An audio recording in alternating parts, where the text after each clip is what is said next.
Welcome back to the Rhinestone Podcast, where we journey through the extraordinary lives of music's brightest stars. I'm your host, Banner Driscoll, and today we're shining a light on the legendary jazz guitarist, Dr. Martin Taylor, MBE. Martin Taylor isn't just a guitarist, he's an innovative virtuoso whose fingerstyle technique has set the standard for jazz guitar worldwide. Known for his captivating solo performances, his extraordinary ability to seamlessly combine melody, harmony, and rhythm has earned him acclaim from audiences and fellow musicians alike. His unique approach to the guitar has not only redefined the possibilities of solo jazz guitar, but has also inspired countless guitarists across generations. Born into a musical family in Harlow, Essex, Martin was introduced to music early on, picking up the guitar at the age of 4.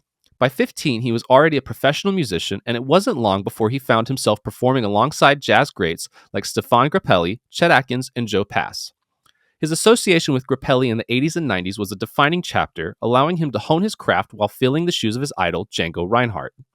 Martin's remarkable contributions to music were recognized when he was honored with the title of Member of the Order of the British Empire, cementing his legacy as a true pioneer in the jazz world. After years of performing with legends, Martin began his own solo career where his intricate, intimate guitar style earned him the attention of the jazz world. With a career spanning over 40 years and more than 100 recordings to his name, Martin has performed all over the globe, collaborating with a range of musical icons and even pioneering his own band, Spirit of Django, in homage to the great gypsy jazz guitarist. A 14-time British Jazz Award winner, Martin Taylor's legacy continues to grow as a performer, educator, and innovator. From his solo albums to his teaching work, his influence on the world of jazz guitar remains profound. Join us as we dive into the remarkable life and music of Martin Taylor, exploring his journey from the son of a jazz musician to one of the world's finest guitarists, and uncovering the stories behind his collaborations, his unique approach to the guitar, and his ongoing contributions to jazz and beyond. Martin Taylor, welcome to the Rhinestone Podcast. How are you doing, my friend? I'm very good. It's good to be here, Banner. Thank you very much. You reminded me, I used to have a full head of red hair, just like yours at one time. I've got a photograph there somewhere. We must be Well, related somewhere down the line. you know what, Martin? I probably would not be surprised. You know what? I've got those Irish Scottish genes. We're probably connected somehow. We're probably distant cousins. You look like a lot of my relatives. So Martin, you have a very interesting distinction on this podcast because you are actually the first podcast guest I have had on who I actually did not know before reaching out to you. I had never heard of you, and how I came into learning about you was we had interviewed Tommy Emmanuel recently, and obviously Tommy Emmanuel, one of the greatest to ever play the guitar, ever touch it, and he mentioned you about 10 different times in the podcast. And as soon as I realized that, that name kept appearing again and again and again, I knew I had to get you on the podcast. And I'm so thankful I did because I've gotten to deep dive into so much of your stuff, so much of your story, so much of your music. And I'm really excited to get the chance to talk to you. And one of the things that's come up a lot within your story is mentorship. And you have so many incredible mentors in your life, and we can go through and list all of them. But I have a few questions about mentorship, and especially the way that relates to musicians. And so, what I kind of want to know is what makes a good mentor? What are the kind of things a musician can learn from a mentor that is different than taking lessons from an instructor, at their local music school or music store? And then, how does one find a mentor? Well, first of all, I mean, a mentor has got to have a vast amount of experience, has got to have been around for quite a long time. And what makes a good mentor is somebody that has a generosity, that they're very willing and generous in giving information, whatever the if you want to say the student needs to know, they will generously give that information. And I was very fortunate that my first mentor was my father, who was a jazz bass player. And so that was the very, very beginning for me. That he played all these records. I grew up with the music of Django Reinhardt, first of all. And then later on, I had mentors. Stephane Grappelli, of course, was a great mentor. Barney Kessel was a wonderful mentor for me as well.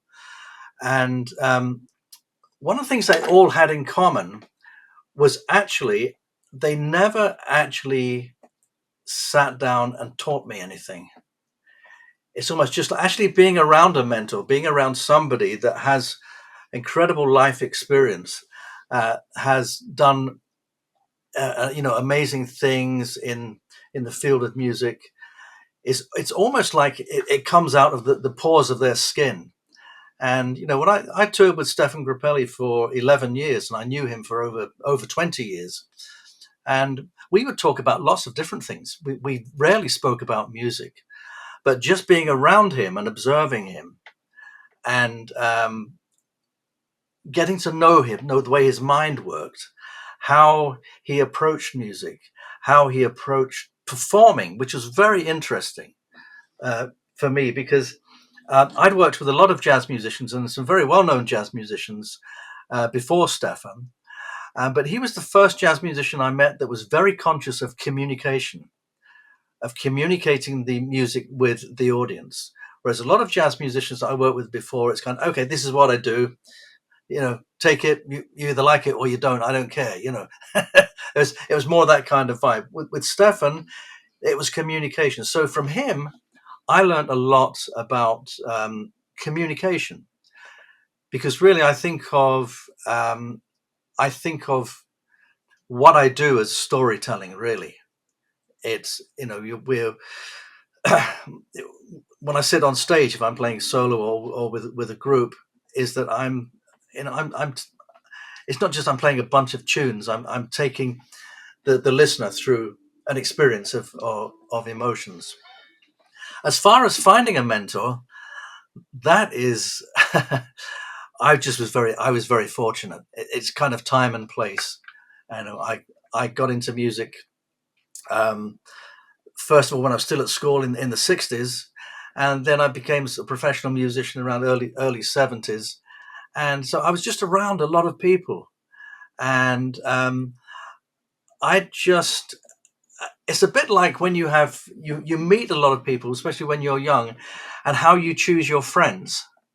You can, sometimes we make mistakes with friends that we choose that maybe are not a good choice.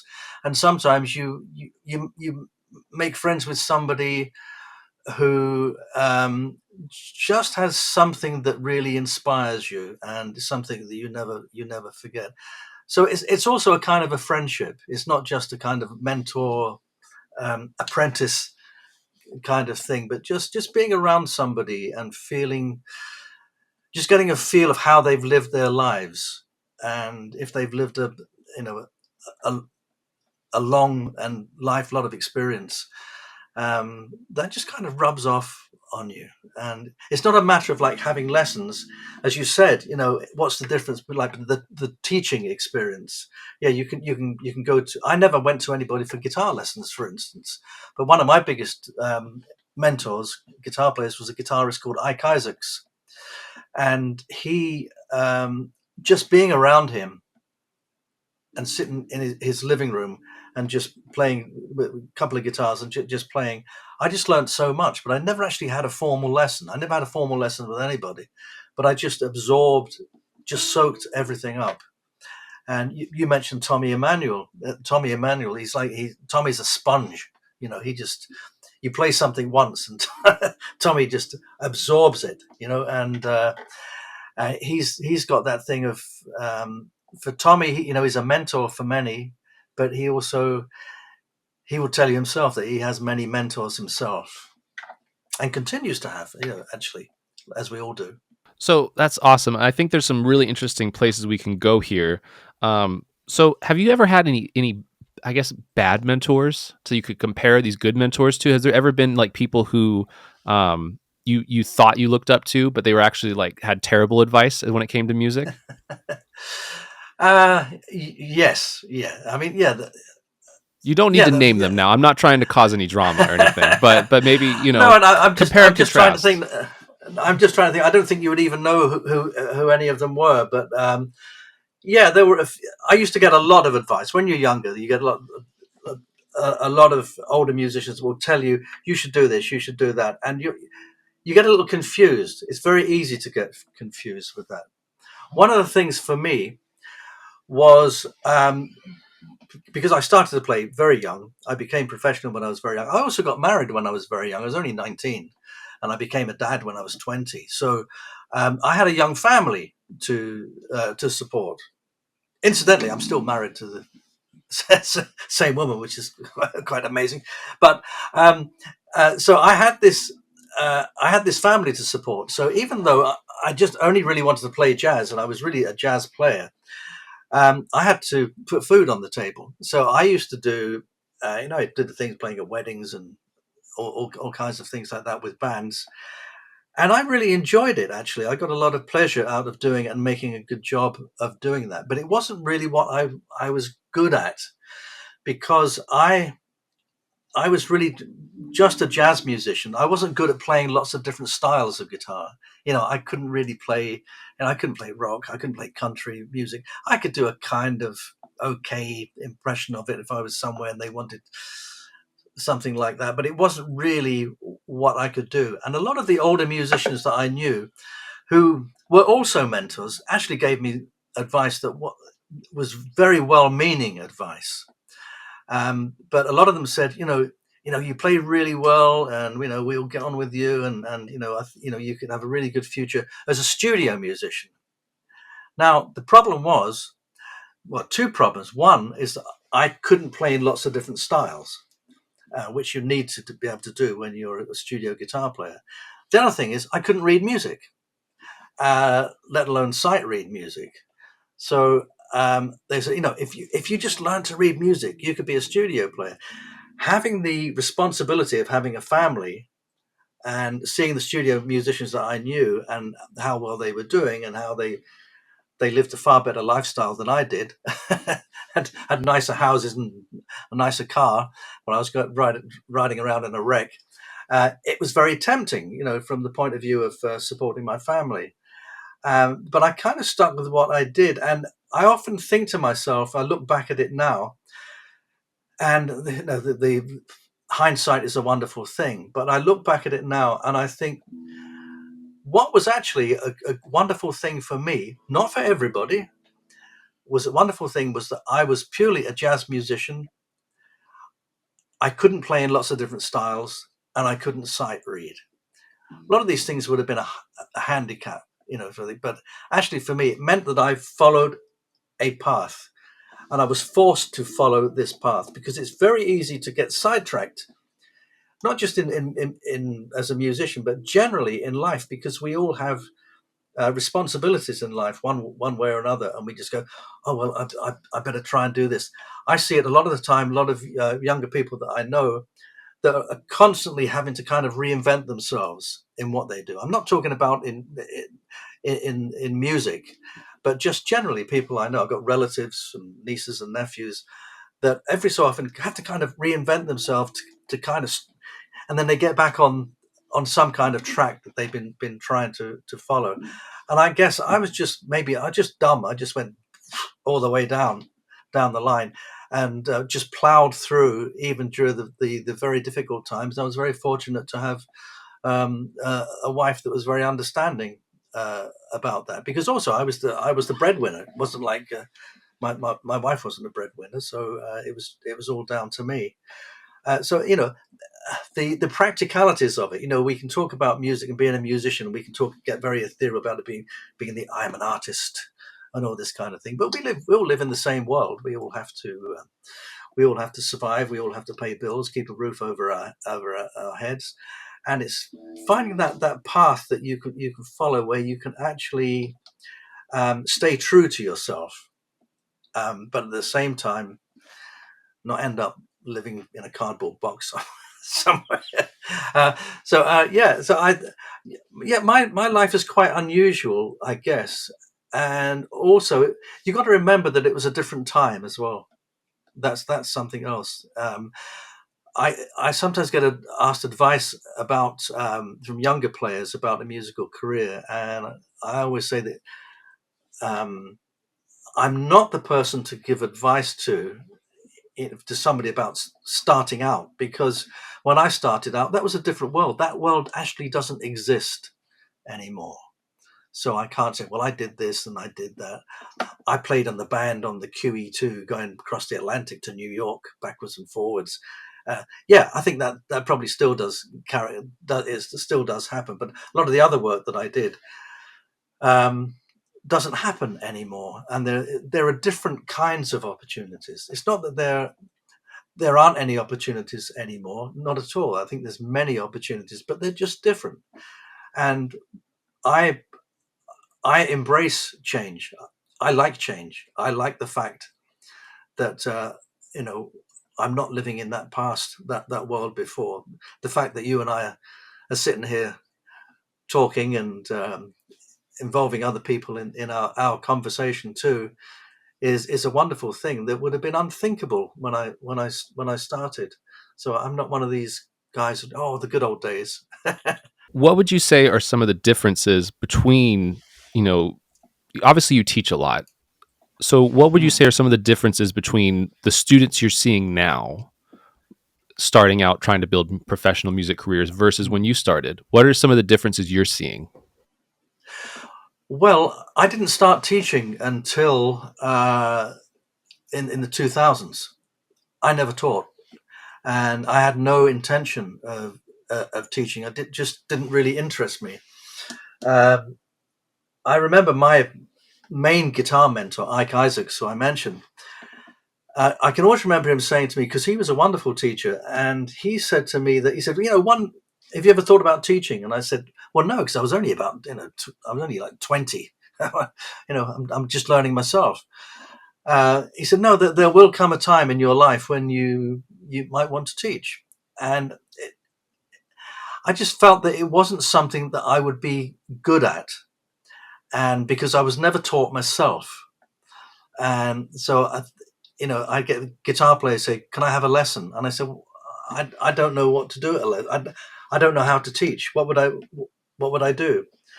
But then I actually did something where I did mentor a few guitar players. It wasn't something I did, just something I did because I wanted to. I didn't charge them anything for it. I just, if a few guitar players would come round and I would mentor them. Um, but it wasn't until I was contacted by Artist Works in California I think that would have been about 2009, I think it was. And they were one of the early video exchange platforms. And they asked me if I'd like to create a course and teach online. And I gave it some thought, and I thought, well, I have no idea how to teach. So I had to think about it. And I thought, yeah, why not? Let's give it a try. And I told them, I was very honest. I said, I don't know whether I'll be any good at it, but I'll give it a try. So the first thing I had to do was I had to look at what I did because I'd never thought about it. I had to analyze my own playing. I think, what am I doing exactly? And I came up with some kind of basics thing. And I thought, I don't think I'm very good at this. But then I noticed every time a student submitted another video, they just got a little bit better. And I thought, well, something's working. I don't know what's happening, but it's obviously working somehow. So I became quite interested in it. And as I went along, I realized there's a difference between being a teacher and being a demonstrator. So a lot of guitar players, a lot of musicians can demonstrate what they do, but they can't really teach because they haven't kind of figured out some kind of method of what they do. You've got to have some kind of plan of what's happening. So I didn't really have that method at the beginning, but it's something that evolved over a period of time, and I managed to kind of compartmentalize uh, what I was doing and how I was able to teach it. Also, very important, not just one way of teaching somebody. You have to teach somebody according to their capacities, their capacity to understand it from their experience. So it's very important to know the student's background, where they come from. Some students are very theory minded. Others are very, play by ear, um, have different ways of looking at it. So you can't just actually teach somebody in everyone the same way. You have to figure out the student, how will they understand it. So I use a lot of analogies and things. I use a lot of analogies like with visual arts and cooking and things that help. So um, yeah, so I can't say from before because I didn't really start teaching until the 21st century. Uh, but yeah, it's been a very interesting thing for me to do this and get into teaching, and very rewarding in seeing players just really coming alive and see that actually bringing joy to them. That they find themselves playing things and seeing music in a way that they never thought of before. So, as a teacher, and you're seeing a lot of the next generation of guitar players, what are some things that excite you about the future of guitar playing, and what are some things that concern you about the future of guitar playing?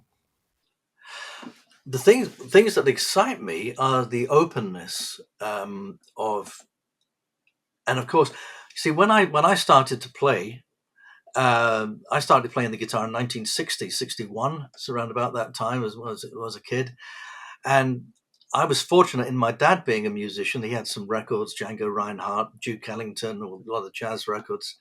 So I had that kind of exposure. Now you got everything now because of the internet. So it's really it's in some way it doesn't seem quite as tribal as it was before. It's like you're only into one kind of music. Now I find a lot of players far more open-minded to other styles of playing, other kinds of music. And I think it's one of the good things about the guitar. Actually, guitar players tend to appreciate other guitar players, whatever style they play. If they hear somebody play and they're a really good player, and they can, they're playing with feeling and the great sound. It doesn't matter really. You can just tell whether it's with Stevie Ray Vaughan or Django Reinhardt or uh, uh, uh, you know, Tuck Hendrix or someone. I'm thinking of some names at the top of my head. You hear somebody, you can really, really, really appreciate it.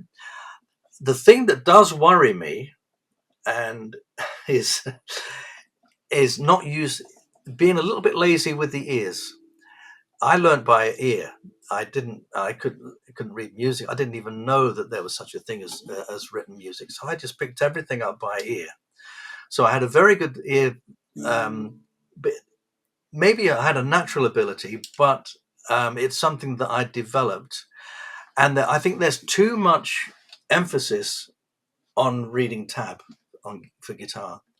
Tab will tell you where to put your fingers, but I always say it's a little bit like, again, here's the analogies which I use with visual arts a lot of the time.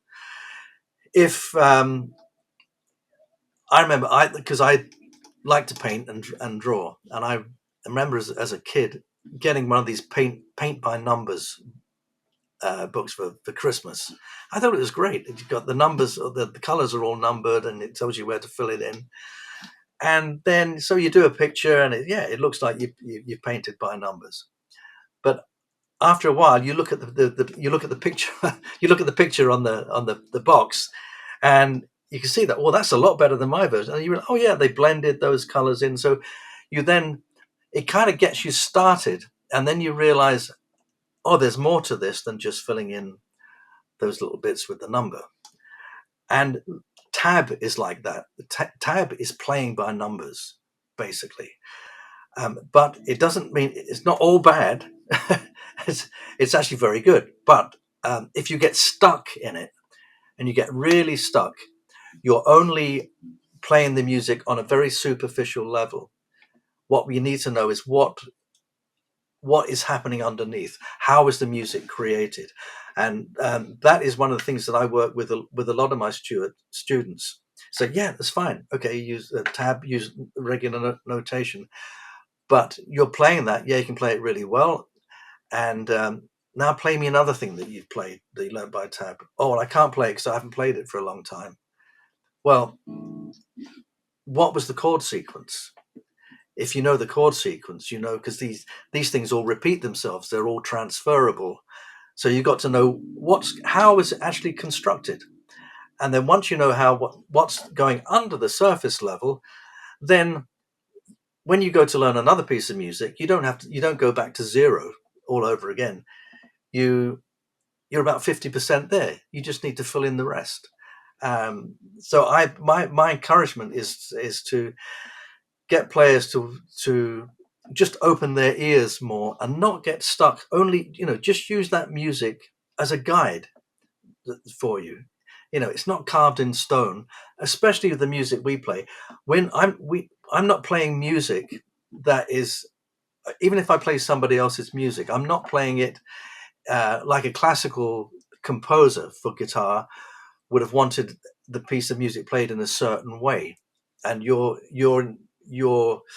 having to be honest to that composer. This music is open for interpretation. I never play anything the same twice. So that is my concern, and that's something I talk about a lot with my students, not to get stuck with your iPad looking at that.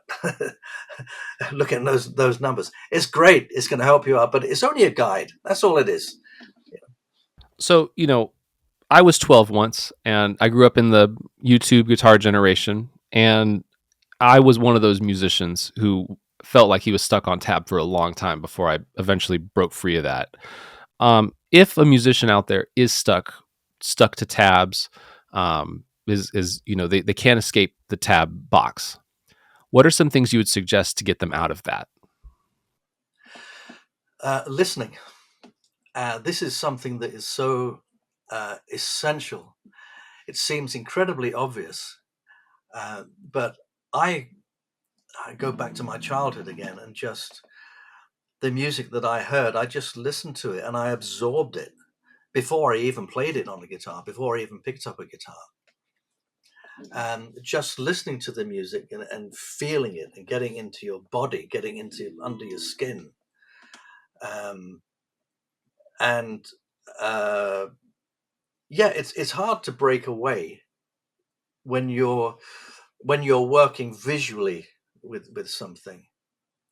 I've had the same thing too. It's why I like to, if somebody says to me, "Oh, do you know such and such a tune?" and they say, "Oh, I've got a chart for it," and I say, "Well, no, just tell me, because if I have the chart, I will then start visualizing it, and I will start, and then I'll become dependent on looking at that chart, and then I have to break away from it, and then I have to go away from that using my eyes to using my ears." So if I can just cut that out right from the beginning and just go with my ears, it's far better. But if I want to remember something, then I might write it down, or just say, "Well, give me that," so it will remind me of it. As I said, it's just a reference. It's training your ears, and training your ears with intervals is a very, just something like a scale. Can you hear my guitar okay there? Like a scale. So, I'll try it and sing it. Da da dee dee da da da. I'm not a singer. You'll notice this. Da dee da da da. Dee dee dee. Da dee da da. Do dee dee da da da. It seems like a very simple thing to do, but if you sing something or get someone to sing to you and then play it, you'll be surprised how many players, and even good players, can't do it, because there's a disconnect between there. Singing is our bridge. You know that feeling when you know what you want to play, you've got all these ideas, and then we go to play it and you can't play it. There's a communication breakdown. What's going on here? You can't play it. That is your link. Sing everything. If you can't sing it, don't attempt to play it. Sing everything. And that's what I used to do when I was a kid going to school, and I didn't like school. I told you I left when I was 15.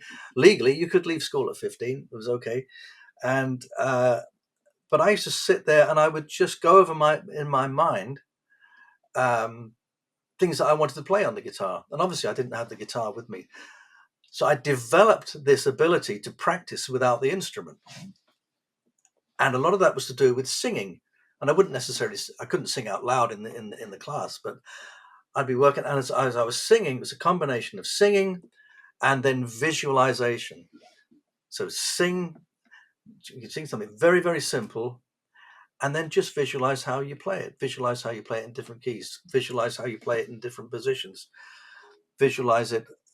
If you said, right, okay, I'll put the bass note in there, and it was a wonderful skill for me to develop from an early age, because later on, when I became a touring musician and spending most of my time actually just traveling without the guitar, I'd spend all day, I'd be on a flight or driving in the car and something. I'd work it all out in my head what I'm going to play that night, and I just go through it and go through it. And I can remember as a kid, I would sit at home. I would sit at school, and I would I'd go over something that I wanted to play on the guitar. Maybe it was a melody that I'd heard on the radio, or something I was making up. And during the course of the day, I'd figure it out, and then I'd go home. I'd pick up my guitar and I would play it, and my mother would say, "Oh, I've not heard you play that before. How long have you been playing that?" And I said, "I've just played it for the first time." My mother thought I was a genius. "Oh, my son's a genius. My God, he's never played that before." No, I haven't played it on the guitar before, but I played it today at school. I played it about 3,000 times in my head. We have to internalize music because it doesn't come from here. This is just our way of. This is kind of the loudspeaker of my mind. This is what lets you know what I'm thinking. And so while we're on this ear training thing, one of the things that you mentioned in your free guitar course on your website, your 3-part guitar course, which I highly recommend to anybody. It's free. Just give them your email and you get videos sent right to your email. They're great. I really enjoyed it. One of the things you said in there is that your ear training is more important than music theory. Why? And I guess more or less like, yeah, I guess why? Why is your ear training more important than music theory? Okay, look at any kind of traditional music anywhere in the world, whether it's somewhere in North Europe, South Europe, North America, South America, Africa, Pacific Islands. People are every group of people in the world play music, have music, express themselves through music. So you wouldn't get a family, making music together, and the son seeing his dad or his mother play some music and say, "Oh, I like that, Dad. Could you give me the could you give me the tab for it? Could you give me the music for it?" It's organic. That's the way it is. That's the theory can come later. If you put the theory first, it's not that it's not as important. It's just that it doesn't need to come first. The ear, playing by ear and feeling music is what comes first. And the theory is also good in once you learn theory, particularly with harmony, then you get to understand harmony, and the whole mystery starts to kind of open up once you understand it, and you can put names to it that everybody uses, or you can make up your own names for it. But that will open up your mind to, in this case, in harmony, which is my major thing. But if you start theoretically, it can really hold you back, because you're using your head. You're using your head and not your heart, because music's about feeling. It's about emotion. It's about feeling things. And of course, learning theory as well as it then expands your musical experience. You can then tap into the theory and get deeper into playing as you go on. But also, it's the way you can communicate with others. And this is another problem with tab, because tab is only any good for guitar players. So if you were playing with other musicians and you've got a piece of music, and the piano player or the trumpet player said, "Hey, I'd like to play that," I say, "Hey, there's the tab." that's no use to them. So, yeah, learn tab. It's great. It's not rocket science, but to learn notation is more important. And I didn't learn to read music till very later on. I'm still not a sight reader. I can read music, but it's a kind of a fairly slow process. But I only read music as a point of reference, because I never had to, not being a studio musician or doing that kind of work, I didn't need to actually be able to sight read. But yeah, that's really what I meant about that. It's not putting the ear above theory, but that the ear should come first, and the theory can come later. It's harder for you if you start the other way around, because you're overcomplicating things. It's almost like that old adage of do it first, then figure it out later. This kind of seems to be like learn to play it, learn to hear it, and then figure out the theory afterwards. It seems like that's better approach. It seems like. Yeah, it seems to me that, because there's more freedom to that, And then I think a lot of people are afraid of making mistakes. We need to make mistakes, because that's how we learn. It's the same in life. Think of all the mistakes. Think of all the mistakes that we've made in our lives, but you think, well, actually, I learned from that. Well, hopefully, that's the idea. If everything went around and everything was perfect, you wouldn't learn anything.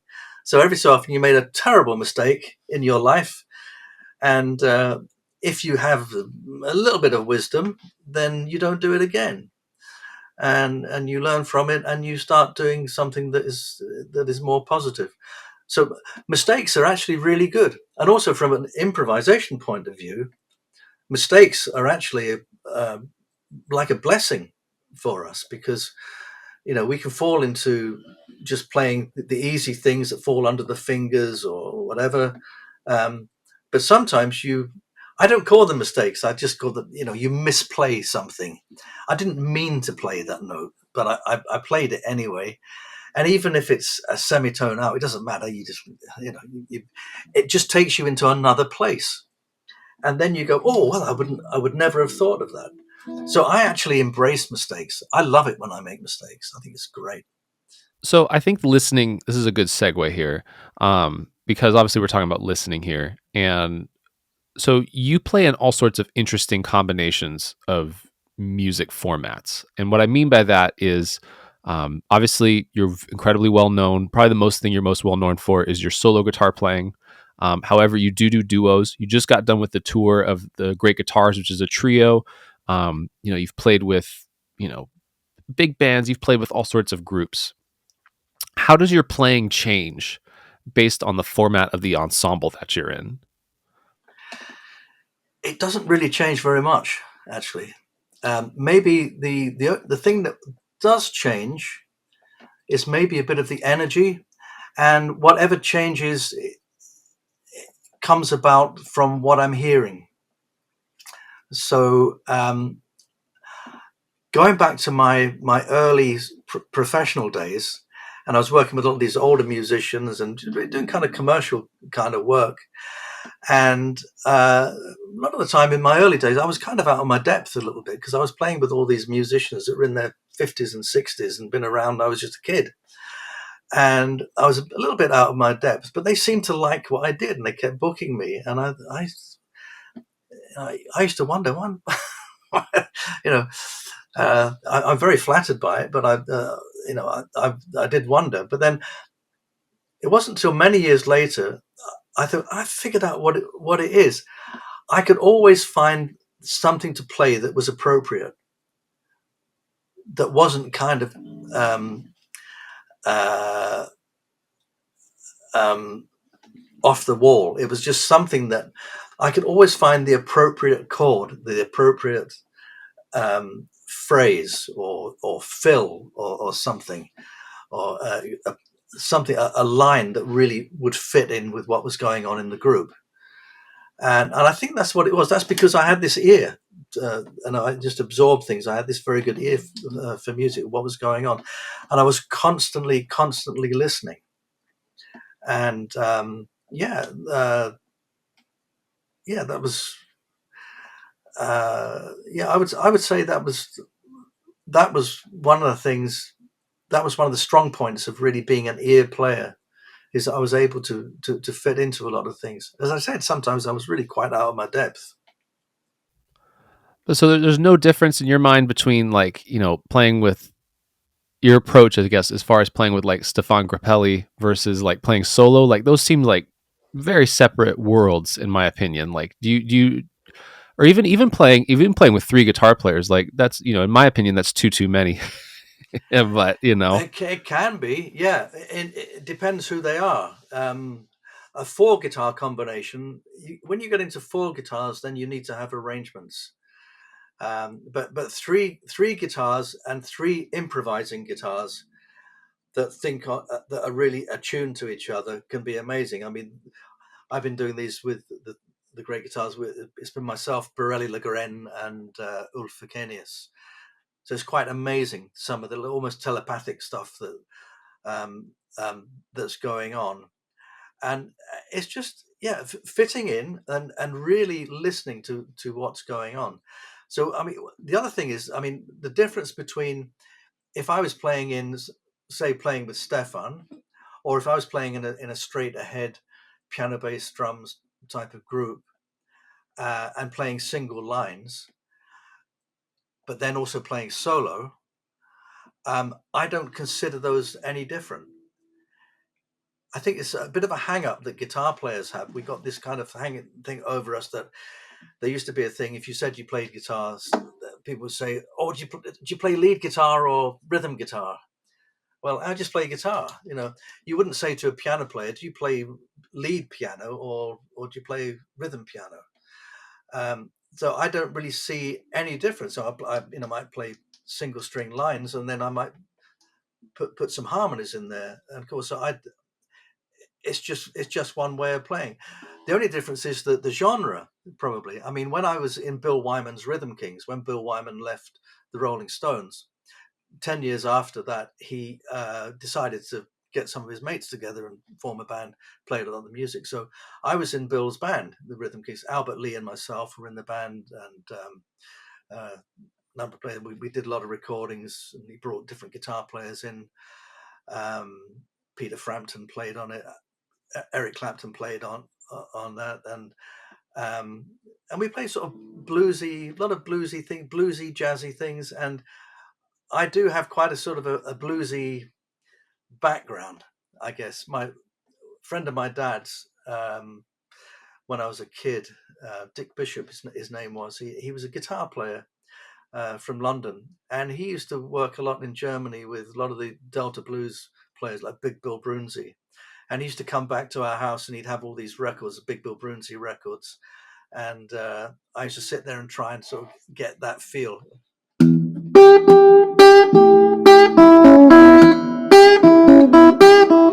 I think it's where I got a lot of my thumb playing, was actually listening to Big Bill Broonzy. And I've got to, I really believe that you cannot play jazz in a soulful way without having a feel for the blues, because it's where it comes from. If you play jazz in a kind of theoretic way, well, I'm playing this over these changes and all that. To me, it sounds like it. I can hear it. But if I hear someone that has a real background in blues, I can hear that soulfulness in their playing. Julian Lage, you're familiar with Julian Lage. Well, I've known Julian since he was 12 years old. And the first thing, we sat down and played, and I said, "You play blues, don't you?" Not that he played anything bluesy. He said, "Yeah, I started out playing blues." And I said, "Yeah, I can hear that, because you're not painting by numbers. You're playing from here, you know." And so when I played with Bill Wyman and the band, and I played a lot of the sort of the bluesy, jazzy things, but I didn't really play any different. It was just a bit louder. It was the Rolling Stones bass player, after all. It was just a bit louder. How did you end up getting that gig with Bill Weinman? I've got to remember now. Yeah, his kind of right-hand man is a guy called Terry Taylor who played guitar with him. And Terry contacted me and he said, Bill would like to, he's doing these recordings. He doesn't know what to do with them. He said, I'm trying to get Bill back into playing again. He left the Stones 10 years ago, and I want to get him back into playing. And we've been playing some things, and he wants some jazzy things. And he said, I want some kind of more jazzy guitar. And Terry suggested me. So I went along one afternoon just to play some solos on some tracks that had already been recorded. Charlie Watts had been in and already played on that. I think Chris Rea had done some things. So I just kind of went in the studio with Bill, sat next together, and he's like me, he's we both drink a lot of tea. It's a British thing. So he would make the tea, and I would just sit there and play along to this track. So I played along to these two tracks that he wanted me to play, and then it was all done very quickly. And he said, "Oh, try this one," and then played another track. So I ended up playing a few, and he said, "Could you come back and do some more?" I said, "Yeah, okay." So I went back and did some more tracks, and then he actually did a couple of gigs with the band, and Peter Frampton was in it, and then Peter Frampton couldn't do it. Do these other dates, and I was actually at a party with Bill, and he said, "Yeah, Peter can't make it," and he was talking. I'm waiting for him to say, "Can you do it?" And he didn't say anything, and I said, "Well, I wouldn't mind doing it. What was it? Just it was like 5 gigs or something." He said, he said, "I didn't like to ask you." I said, I didn't think you'd want. I didn't think you'd want to do it." So that's another thing. Don't push yourself forward a bit sometimes. I said, I'd love to do it. I said it'd be fun, it'd be really nice. And Georgie Fame was on it, and Gary Brooker, from Whiter Shade of Pale, and it was a great band, really fantastic band. And so I went and did those dates, and then I did a few other tours, and it went on for a few years.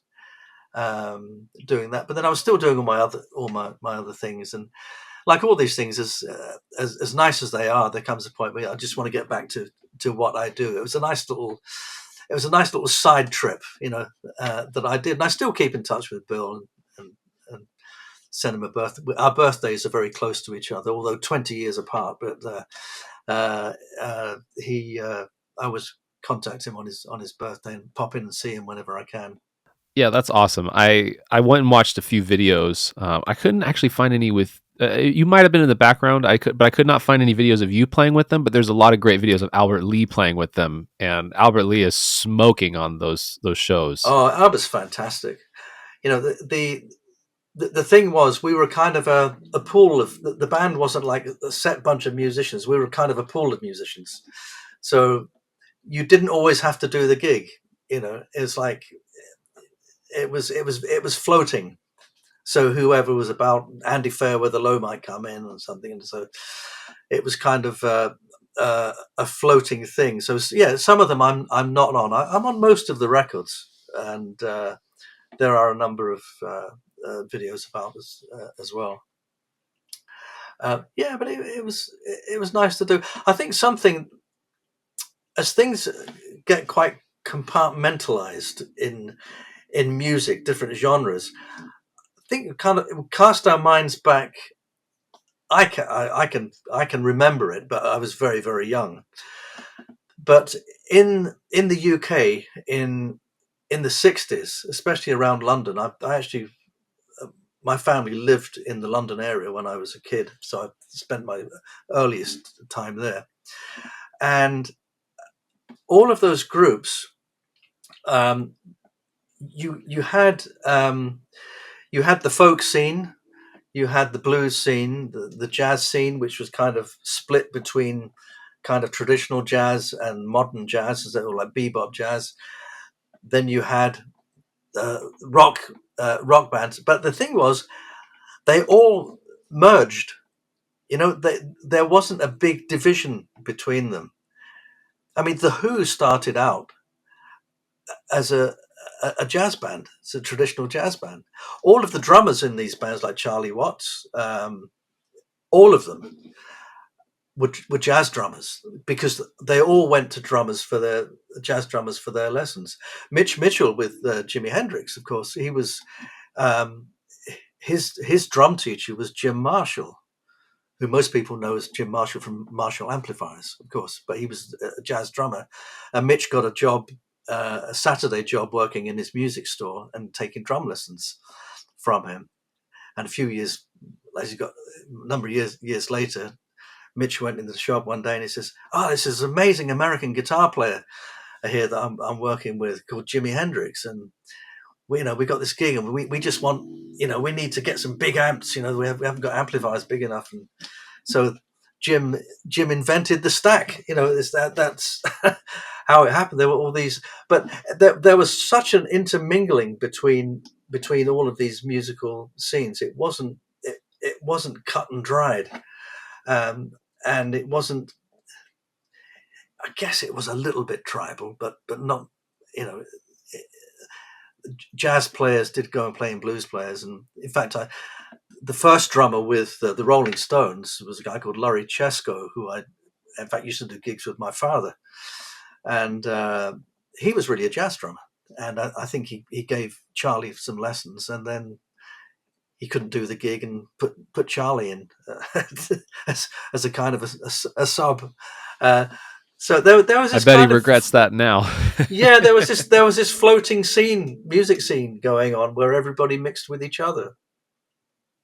Yeah, I think that's amazing, and it really, that period of music is so fertile. Like there was just so much going on, and you had these musicians who would connect on that such deep level because they were from such different worlds, and I 100% agree with that. And I think that's why musicians should stretch out and they should play with other people that maybe they don't think they would normally play with. It's really fascinating. I was probably born about 10 years too late for that. But my brother, who's 6 years older than me, he did take me to see Jimi Hendrix when I was 13. So I did see Jimi Hendrix play at the Royal Albert Hall in London. And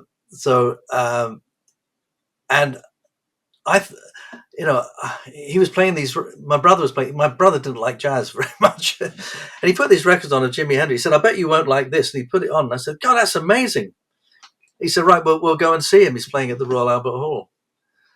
And we went along to it. And of course, I'd never seen or heard anything like that in my life, and I was completely mesmerized by what was going on. But the funny thing is, to me, Jimi Hendrix, Mitch Mitchell, and Noel Redding, to me, that was a jazz trio. That's what I heard. It was, but other stuff going on, but I just heard a jazz trio happening. It's like Oscar Peterson with but loud and wild stuff going on. But it's the same kind of. They had this fantastic interplay that was going on between them. It was absolutely wonderful. Do you have any memories from that gig, the Hendrix gig? Yeah, I remember him setting fire to his guitar, and I remember him throwing. I can remember sort of bits and pieces of amps and things throwing up at one point, and people going nuts. And also, I remember looking at the amps up there, like this kind of wall of amplifiers, which was very small, really. There wasn't a lot, and they didn't play through a PA system like a house system. I think, oh, this is really loud. It's really loud, but I mean, actually, it wasn't loud at all. It was loud, but not. You think the Albert Hall holds 5,000 people. When you think the Beatles played Shea Stadium with little AC30s, Vox 8030 amps, it's quite amazing, really, isn't it? Yeah, it's insane. And then the sound engineering to like make that possible, like they had to figure that out pretty much on the fly because they had never experienced anything quite like that. It was unbelievable. So One thing I'm also very curious about you is being as talented as you are and being as in demand as you are. How do you choose which projects to work on? How do you what qualifies as a this is a project that Martin Taylor, the guitar player, wants to be a part of, or Martin Taylor, the musician? Um, a lot of musicians they I feel like they get to a certain point and then it's like there's so many levels to it of like, okay, do I go for the money? Do I go for, my friends? Do I go for the artistry? How do you choose gigs?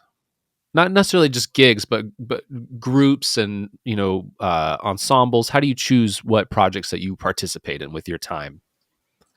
Well, this is where that whole thing of the fact that I kind of only play in one kind of way, it's got to be something that I can fit into.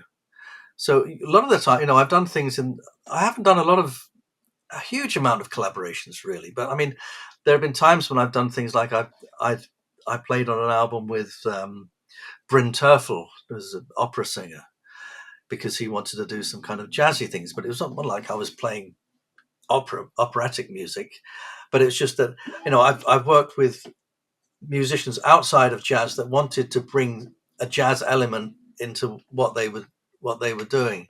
But I was only a freelance musician for 6 years right at the very beginning, and then I just did my own projects, and then I played with Stephane Grappelli and a few other people. But I didn't play with a lot of people, and I wasn't kind of a freelance player. Um, so really, I mean, I like playing with other guitar players. I really do enjoy that, and but you've got to choose who you play with very very carefully, and it's got nothing to do with somebody being uh, good enough or anything like that. It's just whether you're compatible, whether it works. Sometimes and I've played with some other guitar players that you think, well, this won't work, but it's actually been fantastic, because we've found some kind of common ground, that we've been able to make music together.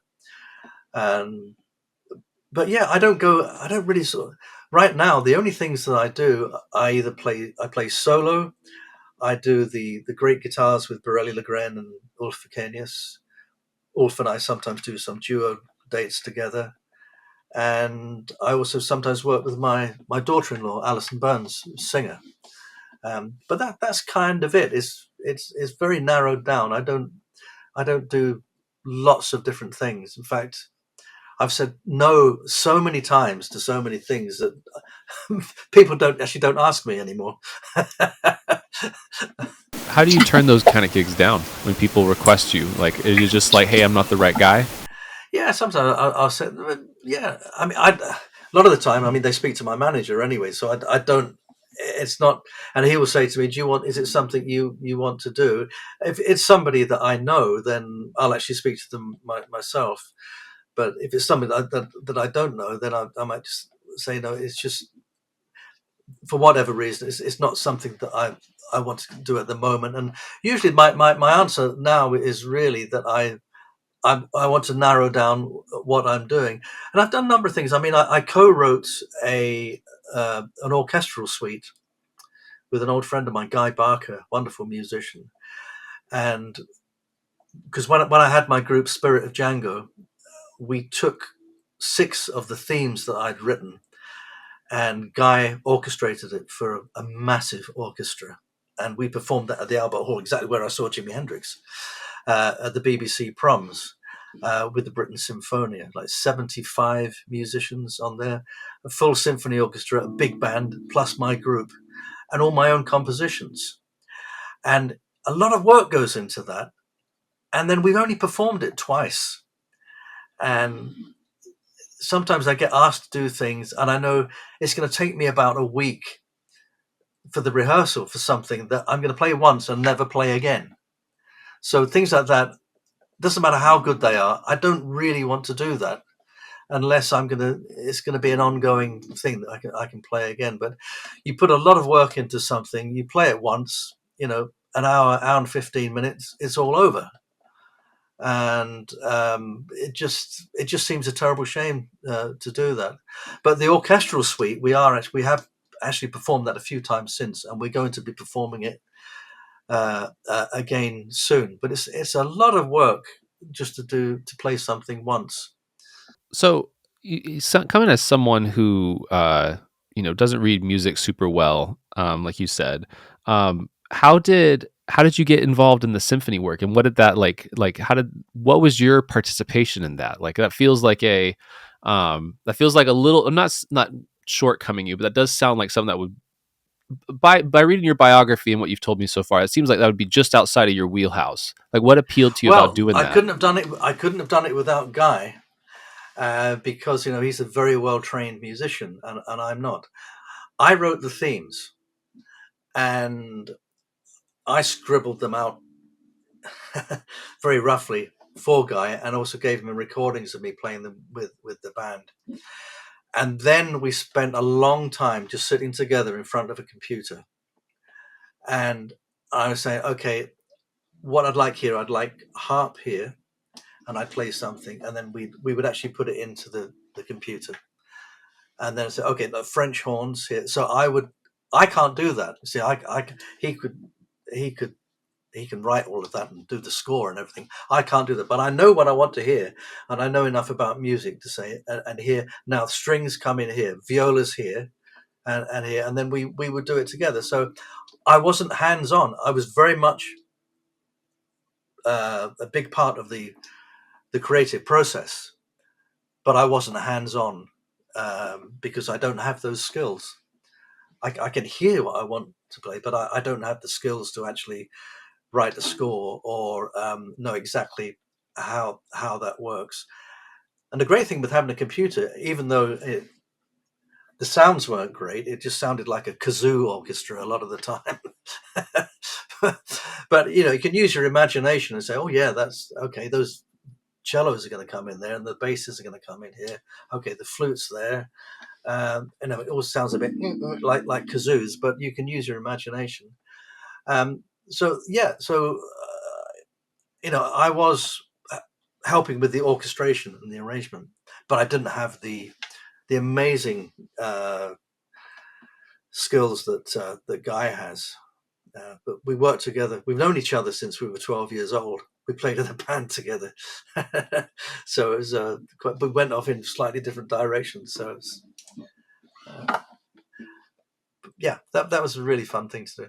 So I know you said your sideman days are over, but you have done a lot of projects where you have collaborated with people, people as diverse as David Grisman and Carl Jenkins as well, the great composer. And when you are approached as a sideman, um, how does it differ? Or I guess maybe the better question is, how do you prepare when you go to join somebody's ensemble, whether that's for a recording or touring? Like, what kind of preparation do you do? Well, in those cases, I wasn't. There's a difference between being a sideman and being a featured musician.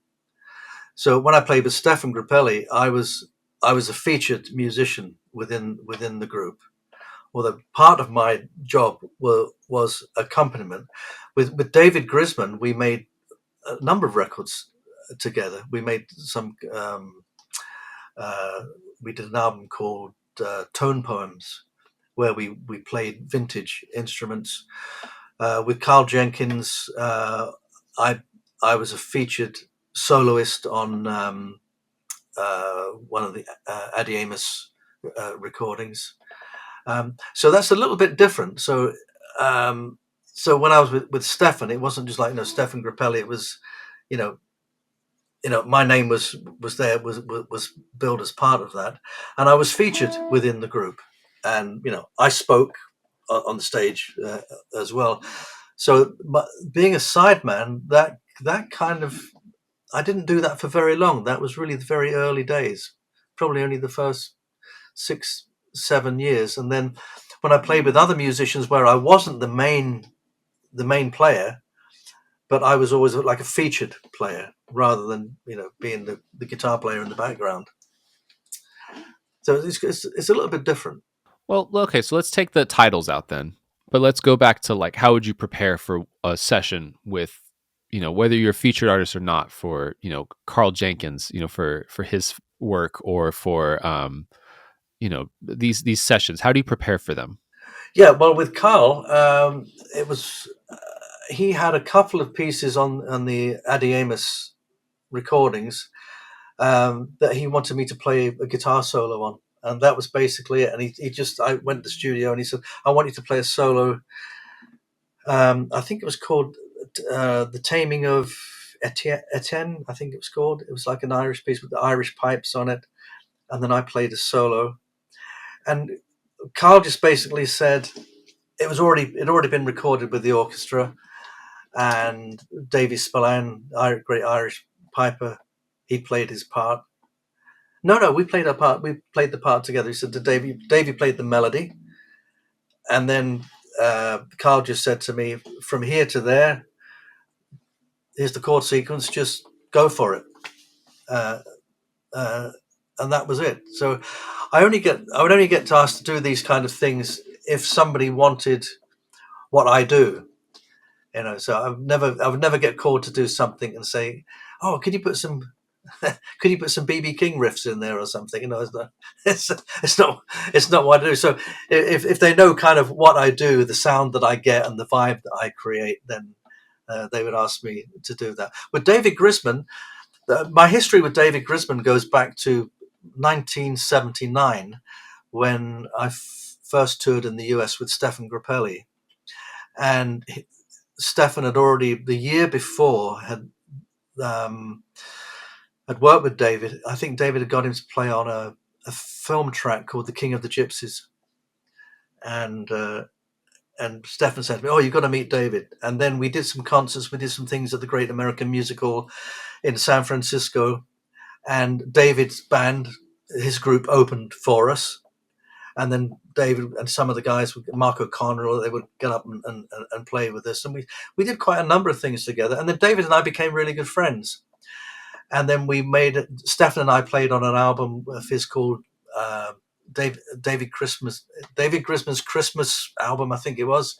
We played on one called Dog Jazz, Dog Grass, and then David and I did one. We did an album together called "I'm Beginning to See the Light," and then we did another one playing vintage guitars and mandolins called "Tone Poems 2." And so we collaborated together quite a bit, and we did quite a few concerts together. We did quite a lot of duo concerts together, actually. Not so much with a band, but we were just really good friends, and it was just nice to play. So you have made a career of playing old styles of music in modern times, whether that be jazz, gypsy jazz, solo fingerstyle. How do you approach bringing a genre into modern times and making it sound fresh? So, for example, like gypsy jazz, the high point of that was the '40s, and you were playing that stuff, up till recently. Um, Yeah. how do you make that sound fresh and current? I guess is the Well, question. I never really played in Django. I can actually sort of play it a little bit in Django-ish style because I grew up with that, so I understand that language. Um, but it was never called gypsy jazz. That's a new invention. It was called hot club, and it was jazz. Django Reinhardt and Stephane Grappelli were hugely influenced by Joe Venuti and Eddie Lang, American musicians who were part of the Paul Whiteman Orchestra, and they had a group within that group. They were very famous back in the 20s, and they modeled themselves on Joe Venuti and Eddie Lang. And of course, jazz was going backwards and forwards across the Atlantic, and first from the US, then to Europe, and then cross pollination, influencing each other. And of course, when this American music when it sort of came to the UK, it was played in more of an American way. But when in France, it was played with more of an American accent. So they did. If Django and Stephane were alive now and we were talking about gypsy jazz, they wouldn't know what we were talking about. They never heard of it. They played jazz, but they played jazz in a very French way, and they weren't unique in that. There was a number of groups actually in England as well that played in a very similar style. There was a number of guitar players that played in a similar style to Django as well. There was an Italian guitar player. I've forgotten his name at the moment. There was an English guitar player called Albert Harris. There was, of course, wonderful Argentinian guitar player who was a contemporary of Django's as well. But they were playing jazz, and you've got to remember that jazz was the pop music of the time. It was the popular music that people danced to. And when Django and Stephane played together at the Hot Club of France, there was no such thing as a jazz concert. They played for dancing. They played in cafes and places, and people, dance halls, and people got up and danced. Jazz was dance music. It was pop music of the time. It was hip hop or whatever it is now. That's what it was. It was the modern music that young people that were into. It was the jazz age. So so they were really just. So when I played with Stephane, we played the Great American Songbook. Basically, we did play some of the tunes that Stephane and Django wrote together. Some of the Hot Club things, but mostly we just played jazz. But that it was. Let me think. It was about 1992 that I formed my group Spirit of Django, and Stephane named the group because I played a recording of it, and he said, because he hadn't heard me. I played a solo in Django style. He'd never heard me play like that before. And he said, you've captured the spirit of Django, but in your own way. So we didn't have a name for the group. That's how it came about. And then he played on our second album as well. I recreated one of Django's solos on that. And what happened this side of the Atlantic, I was asked to play some music for Carl Jenkins. Did some music for a TV commercial for a car, a Clio, the Renault Clio car, and it was an advertisement that became iconic. But I played the theme on it, and I recorded it with my group Spirit of Django as well. So up to this point, what you call gypsy jazz now, which is called Hot Club, was incredibly unpopular and uncool, and the jazz fraternity looked down their noses at it. And so I formed the group, recorded that, and all the kind of the straight ahead jazz, what are you doing? What are you doing playing that music? But it created an atmosphere. It's a happy kind of music, and because of this TV commercial as well, we got a lot of traction from it. We were starting to play in bigger venues. At the same time, on the other side of the Atlantic, Sweet and Lowdown came out. Woody Allen made Sweet and Lowdown, but Howard Alden played guitar on that. I was actually with Howard in Australia and touring together, and he said, I said, I formed this group Spirit of Django and doing this, and then he said, I'm going back to New York. He says, I'm playing the soundtrack on a Woody Allen film. He said, I've got to teach Sean Penn how to, not to play the guitar, but to look like he's playing the guitar. So that was at that same time, but in different sides of the Atlantic happened, and this kind of thing happened from there, which I never thought would happen, because when something's considered so uncool, you don't think it's ever going to be cool again. But I always knew how cool that music was. So I'm glad to be part of that in my own way. And it's really interesting to see how many guitar players that kind of then converted, as it were, over to that style of playing and got into that way of playing. And it's interesting how the style has changed from the way Django played it, because Django was was a jazz musician.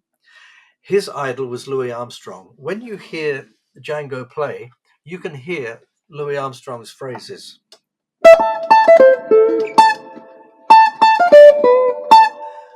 That's trumpet. That's a bugle call. That's part of one of Django's solos. And there, you can hear Louis Armstrong's trumpet playing in his playing. A lot of the most of the younger players that have come along and got into hot club music, Django started playing, have come from being electric players. So they've got phenomenal techniques. They can really shred. So they're more shredders. Django wasn't a shredder, but it means that it's a different style of that music. Same kind of flavor, but you've got players that have come from a different generation and a different background. And I'm kind of somewhere in the middle, because I never played electric guitar. I never played electric. I was never a shredder or playing rock guitar or anything. I never did that. So another thing I want to kind of circle back to is you mentioned in the beginning of the podcast, you mentioned how Stephane Grappelli did a really good job of not, I don't want to say this rudely, but he communicated with the audience as opposed Mm. to like other musicians who are just show up and you get what you get with, whoever Yeah. else. What does that look like in action? Uh, it's there's two ways of playing, performing for an audience. You either play out to the audience or you draw them in. And I followed Stephane's uh, route, the way he did it. He would draw the audience in. Yeah, sure, he would get up and play, and it was wonderful. Everything that he played was wonderful. Yeah, and he would really play out, but then he would draw the audience in. So a difference between, I mean, Tommy Emmanuel and I played together uh, occasionally, and we made an album together. The Colonel and the Governor. Um, we're old buddies, old friends. We've got a different approach to performing. Tommy really plays out to the audience. He's really extroverted and plays out and takes it out to the audience. There you go. Wow, amazing. Whereas my style of playing is actually drawing an audience in to what I'm doing. It's kind of a slower kind of route of doing it, but that's more my kind of personality. Tommy's a showman. He goes out, bang, goes and does it. It's fantastic. That's not who I am. So I'm a completely different character. So that's another important thing, is that usually, not always, but most of the time, the kind of a person's character and personality comes through in their playing, and you can hear the kind of person that they are. I've known some instances where it hasn't been quite like that, and you hear someone that plays so beautifully and sweetly, and you find they're not actually a beautiful, sweet person at all. And other times when someone's really kind of demonic kind of player, and then you find out they're absolutely lovely, charming people. It doesn't always work that way, but usually we project our personality and our character. And when you see Tommy on stage, you see Tommy. That's who he is. It's fantastic. He's not an act. That's exactly who he is. And when I play, that's who I am. I draw people in. I talk a little. I say some funny things, and uh, you know, and I try to go direct to the heart when I play. I don't go out to impress, but I can let off a few fireworks every so often if I feel it's appropriate, but that's not my main objective. Are there things that you can do to discover what kind of performer you are? Like, did you ever have a phase where you wanted to be more of a showman, or did you just kind of from day one knew who you were? No, I think by the time I got into uh, being out there doing my thing, I think I was already pretty settled in what I was doing. Yeah, I knew that I wasn't uh, I wasn't somebody to go leaping about on stage, and and also I thought of the longevity of it as well. There's something not that dignified for an older guy. I thought when I'm older, I was actually something that Stephane Grappelli said to me once was that because he had this incredible technique where it just seemed like he wasn't doing anything.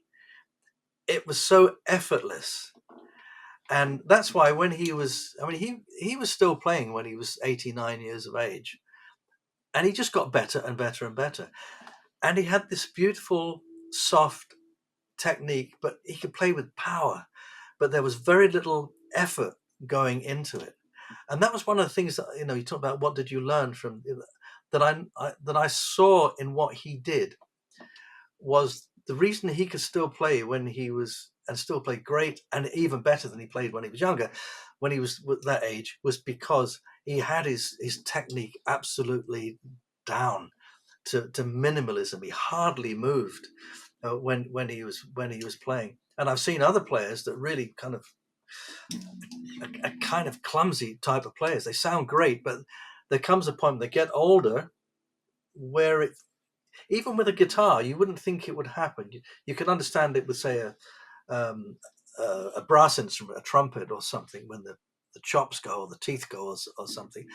But even with the guitar, which isn't a hugely physical instrument, um, you can kind of lose that kind of coordination if you haven't got a um, firm kind of technique, and a technique that doesn't demand a lot of effort. So I was fortunate that I already had, probably because I'm quite lazy. I already had a pretty laid back way of playing. I didn't exert a lot of energy when I was playing, so I did think of those things too. So, going from that, what does practicing look like for you now? And then, what is the biggest waste of time that you've experienced when practicing, and what has been the most beneficial to you in practicing? Well, I've never been very good at practicing. It's very odd, even though, as you said, I'm best known for playing solo. Um, I really don't like sitting in a room on my own and playing. I really don't. And I don't like playing for myself. Um, I need an audience, or I need to even imagine that I have an audience. Uh, I don't see the point in playing for myself. So practicing doesn't come easy for me, just to sit down and play. But most of my practicing goes on in my head. So as I said, I kind of internalize it, hear it, visualize playing it, imagine how I would play it. Then I might come in here, sit down with the guitar, and then I'll play it. And then I'll go and make myself a coffee, take the dog for a walk, come back in, then I'll play it again. While I'm walking, I'm thinking about it again. That's my practice process. Also, I've been playing the guitar since I was 4 years old, and I'm 69 now. So, it's it's a long time to be playing the guitar, and uh, I figured, I must. How much playing do I need to do anymore? I did a lot of that playing when getting things together when I was younger, and so actually I don't play very much. I don't even. I'm in a studio here full of guitars. I don't play very much at all. I never play. I never play to relax. I know some of my students have said to me that they don't play professionally. They say they like to come home after a day's work, sit down, and I can understand it. sit down in their room with their guitars and just play and just lose themselves in the playing and just switch off. And I'm the opposite. If I pick up a guitar, I switch on. The creative juices just start to flow. So if I want to relax, then I don't play the guitar. I pick up the guitar if I want to create something. So it's a different way of operating, which some players can't relate to. I know, but I really don't switch off when I play. So I would never sit and relax. I go on vacation. I just come back a little while ago from a vacation. I never take a guitar with me. I just I don't play, but I know some players that feel like they need to play every day. I don't even think about it. I do think about it, but I don't think about actually picking the guitar up, but I do think about music. And usually I come back to the guitar refreshed from that. Because sometimes you pick up a guitar and you end up playing the same old thing all the time, because it just falls under your fingers. If I don't have the guitar for a while, that tends to fade a little bit. So I might pick the guitar up and just play something I've never played before. So breaking out of those patterns, because it's a pattern and shape instrument. So yeah, my way of practicing is a little different. I think there's not a lot of actually physically playing the guitar practice. Most of it's kind of going on up here. Are there any things that you feel like were a waste of time, maybe in your past, with comes to practicing? Yeah, a lot of things are a waste of time. Noodling. Well, you can sit down with a guitar and say, "Oh, I've been practicing for 2 hours." I say, "Well, actually, what did you practice?" "Well, no, you're just noodling." Because it's nice, you just sit there and play. But that can be a waste of time. But there are times when you just hit on something just by sitting with the guitar and playing something. You go, oh, that. So that could be a waste of time. I think one of the biggest wastes of time I ever had, thinking about it now, when I first went to New York in 1973, I was playing in one of the bands on the QE2 going across the Atlantic. And because I couldn't read music, I kind of bluffed my way onto the gig. And then mid-Atlantic, the band leader suddenly said, "You can't read, can you?" I said, "No." I told him I could, but I figured if I could fake it for 2 days, and then I'm in the middle of the Atlantic, so Yeah, they're not going at to throw least you overboard. yeah, at least well, hopefully not. At least I get to New York, then they can send me back then. But he said, "No, you should really, you've got to learn to read music, because we have to back cabaret act singers and things, and you should learn to read music." Because I had such a good ear, I could just pick things up very quickly. So I went down to 48th Street, Manny's, all the music stores were in those days, and I picked up some books. And I picked up a book of scales, guitar scales, exercises. And I went back and I took them to my cabin and I sat there, and I thought, "Oh, this is what you're supposed to do." And I sat there playing all these scales. Man, I was brain dead within a very short time. I thought, I can't do this.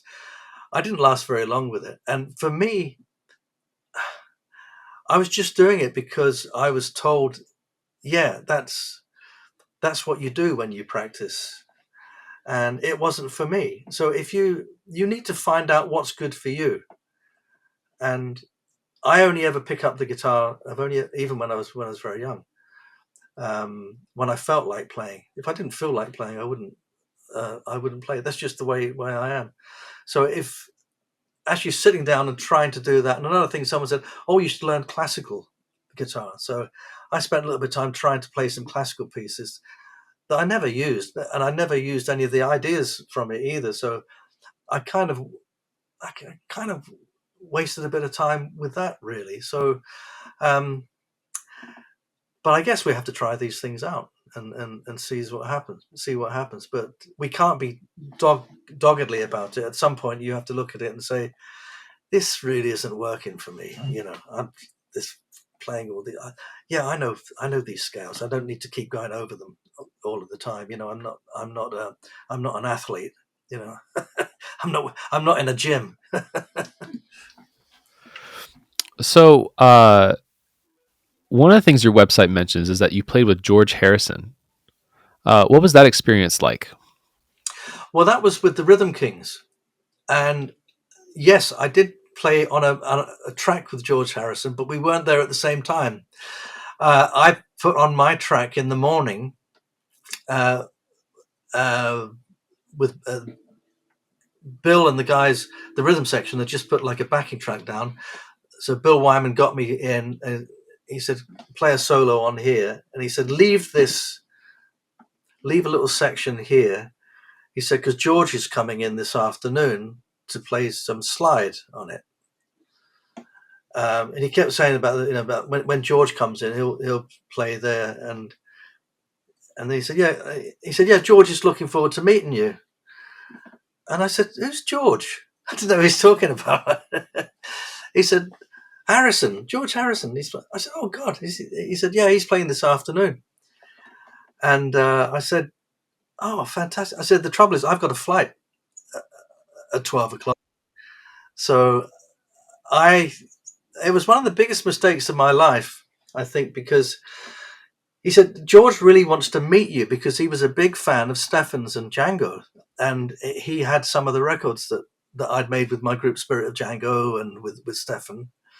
He said, and he would really like to meet you. And I said, well, I've got to get back home. And I live in Scotland. I don't live in London. And I got to get back home. I think it was coming up for Christmas and there was family stuff going on here. And looking back, I should have changed my flight, but I didn't. We always do things that I can think of other examples like this. And I didn't change my flight. And unfortunately, of course, he was unwell already by that time, so I didn't get to meet him, sadly. But we did play on a track together. So yeah, there is some things on the website that I played with George Harrison, which is true on a recording, but we never actually got to meet. Oh man. Sadly.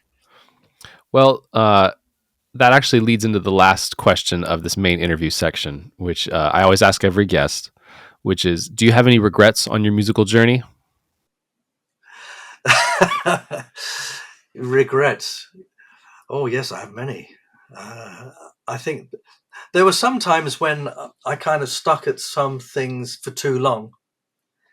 I just got kind of doggedly into doing something, and I didn't know when to quit. And just kept working at something, and then there's something when you have to learn to put something down sometimes. And I think because that was kind of the way I was brought up with my father saying, you got to just keep going, keep going. I would just keep going and keep going. And it took me quite a while then to realize sometimes you just have to stand back slightly and say, this isn't working. I need to just drop this, maybe come back to it another time. Yeah, but no, to be honest, I'm glad that I took the path that I did. It wasn't always easy. And everybody told me that it wasn't possible. I shouldn't be doing it. When I said, I want to be what do you want to do when you leave school? I'm going to be a guitar player. Well, you can't do that. Then when I did start playing professionally as a guitar player, and I said, well, actually, I only really want to play jazz.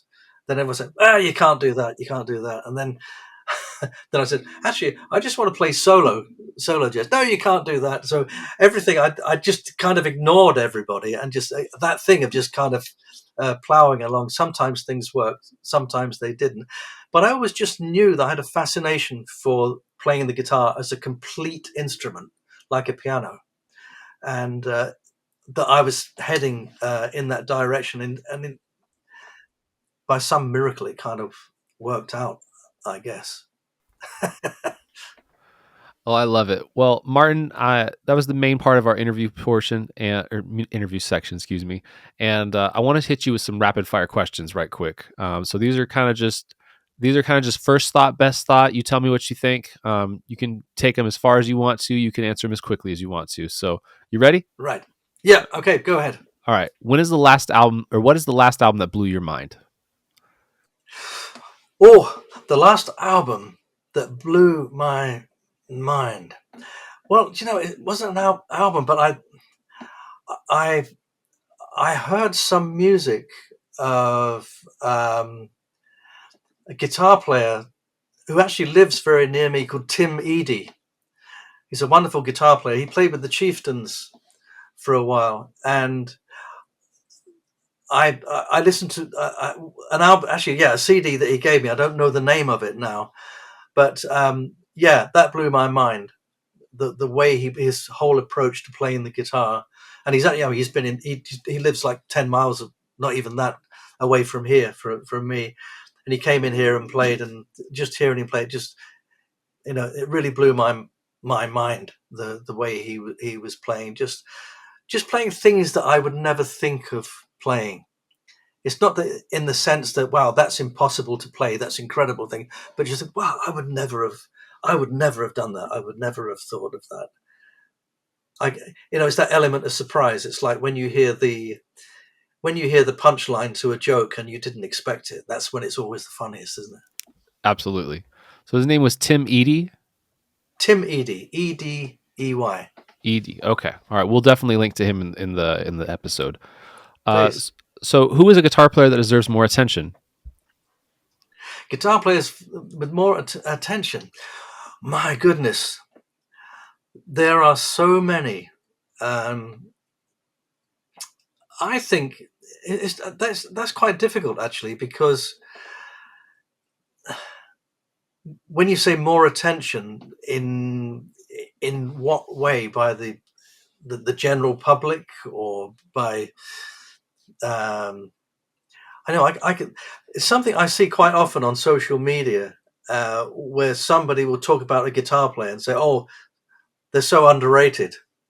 I've seen it. Think someone, yeah, Lenny Bro, he was so underrated. Pat Martino was so underrated. You're kidding? Of course they weren't underrated. Everyone knows how great they were. So it's everyone's perception of that, really. But I just think it's great when I see. I mentioned Julian Lage, who I said I'd known him since he was 12 years old, and I just love the fact I see him out there playing and doing absolutely amazing things, and he is getting attention. But I'd love to see him getting even more attention, because he's an absolutely outstanding and unique musician. Well, definitely, we definitely love Julian Lange. He's definitely a high a goal for the podcast to get him on for sure. I'll speak to him.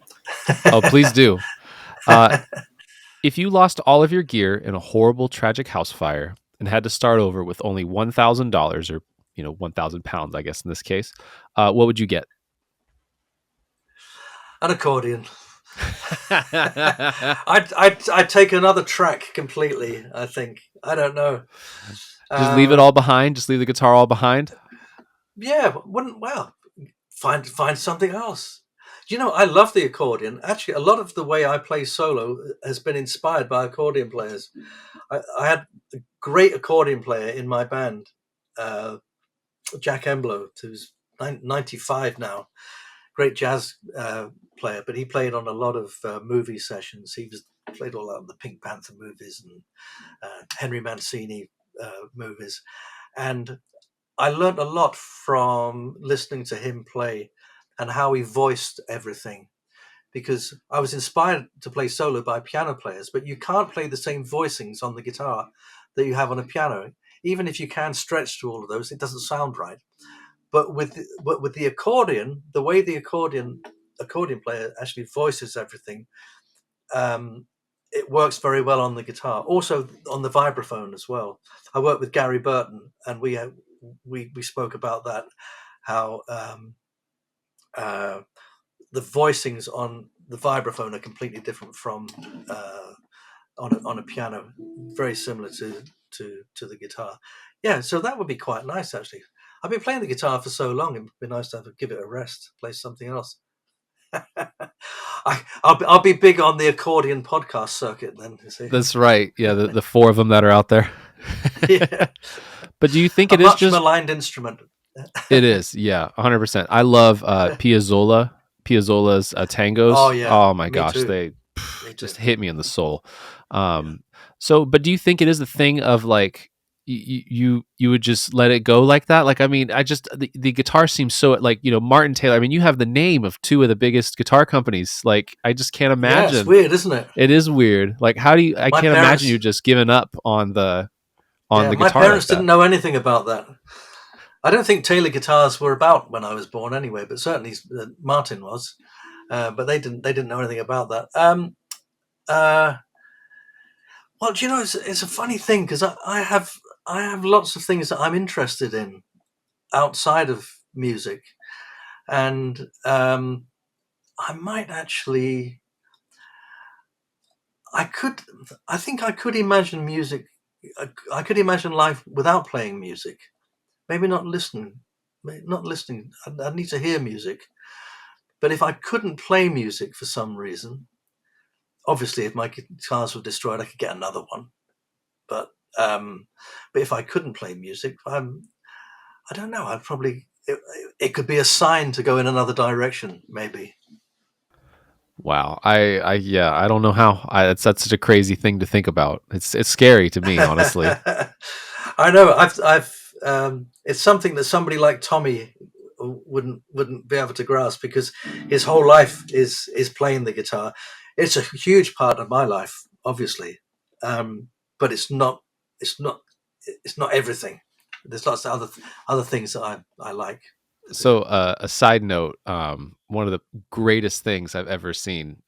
So when we did our episode with Tommy, he was 45 minutes early, which was like incredible, and he just wanted to check everything, and then like he was just like, "All right, I'm just gonna sit here and practice before our podcast." And just started playing. Just could not like. He just like he never stops playing. And then even afterwards, like I told you, we kind of wrap down after the episode. For those who don't know, who those are listening, the guests and I usually have about 5 minutes of banter afterwards while everything uploads. He was still playing then. He just like Yeah, the guy cannot stop playing, and it's yeah. both Well, I mean, inspiring and both maddening at the same time. yeah, I mean, we've toured together quite a bit over the years, and he stayed here at my house as well. And my wife said, "He never stops playing, does he?" She said, "You get up in the morning, and he's playing the guitar to my dog." He's got an audience. My dog's sitting there going, "Oh, what's that?" He's something else. I love him. I love him. Yeah, he was amazing. I couldn't believe, that what podcast was by far the best one we've done so far, and it was just awesome. So either way, what is a concert you attended that surprised you? Ooh, do you know? I haven't been to many concerts. I don't go to listen to music very much. Uh, I remember when you say surprise, in what way? I think That maybe, wasn't what I was expecting, or yeah, I think that's kind of what I'm going for. yeah, I've got to think about this now.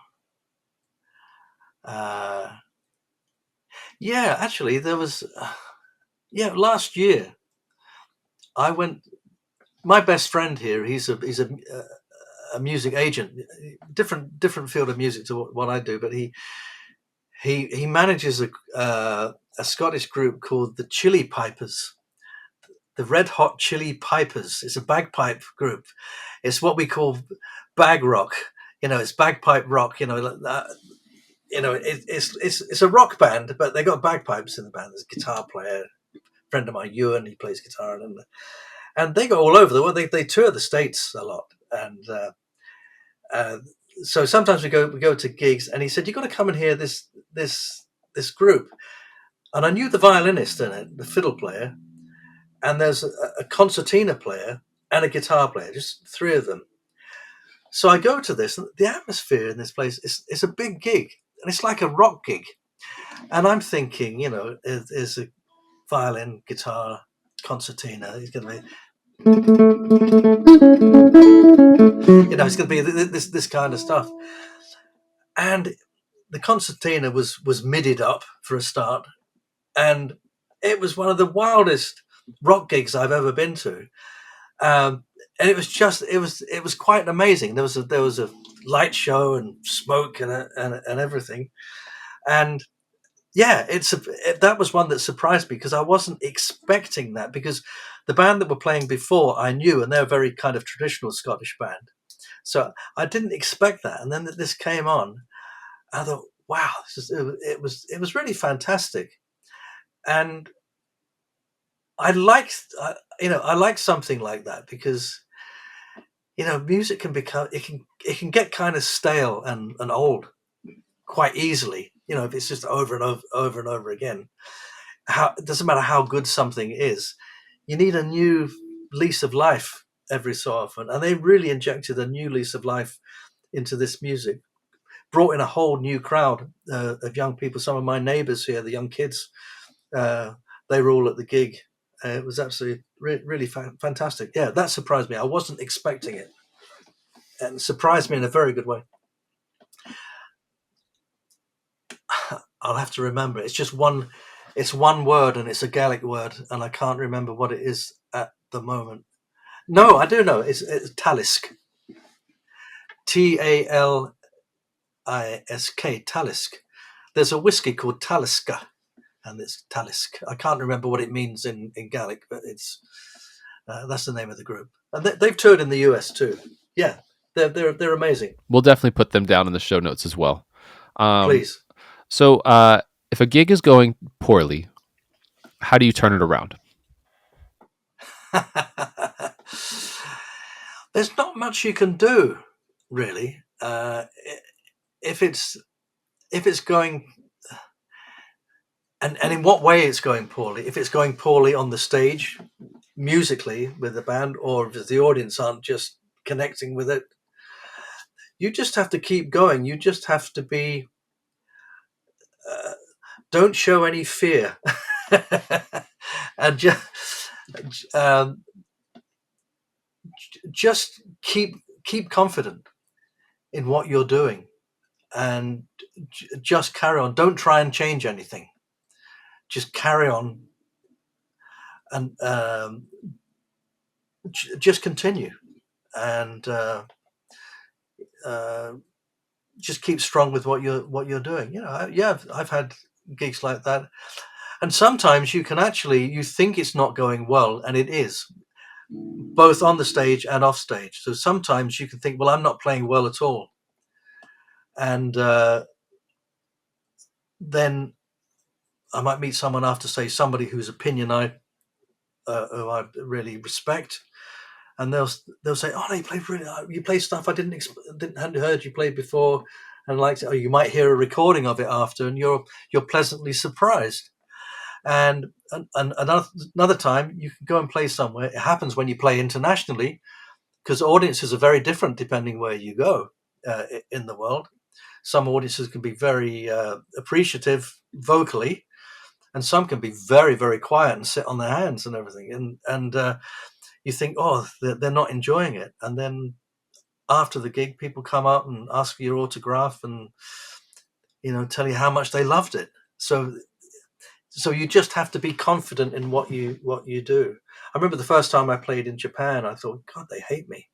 This is awful, And then I didn't realize it was kind of a respect thing that the audiences have. And afterwards, people came up, and the people had come long distances to come and hear me play, and they had CDs to sign and had photographs taken, and told me how much the music meant to them, and how what a memorable experience it was for them. And in the meantime, on stage, I'm kind of sweating and think, what am I doing wrong here?